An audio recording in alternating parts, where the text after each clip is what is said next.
Hi friend, আমরা রয়্যালে গিয়েছিলাম। দেখুন এখান থেকে কি কেক কিনি, এবং কেক কেনার পিছনে অবশ্যই কিছু কারণ আছে। এখানে যাচ্ছি এবং কে কাটবে এবং কি কারণে কাটবে সবই থাকছে মূলত এই ভিডিওতে। চলুন কথা না বেরিয়ে মূল ভিডিওতে যাওয়া যাক। এখন কেকের বর্তমান অবস্থাটি আমি দেখাবো, আসুন। আমরা কিছুটা এরকম কেক নিয়েছি।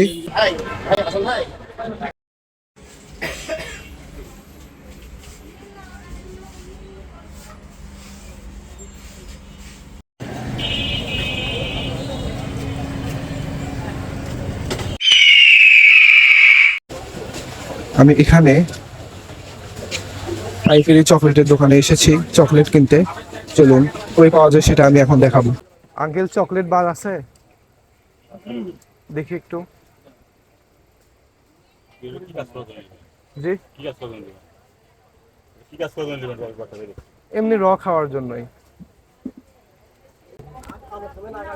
এগুলো তো না, এগুলো চকলেট।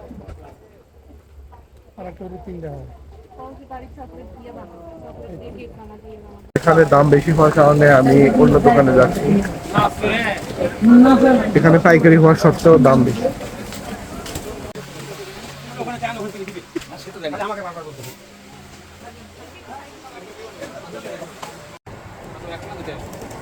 দেখি একটু। ব্লুবেরি। তো আমি চকলেট কিনে এখন বাসার উদ্দেশ্যে রওনা দিচ্ছি। এখন অলরেডি সন্ধ্যা হয়ে গেছে, তা আমি নামাজ পড়ে বাসায় ঢুকতেছি, তা মূলত এই জন্য আর কি।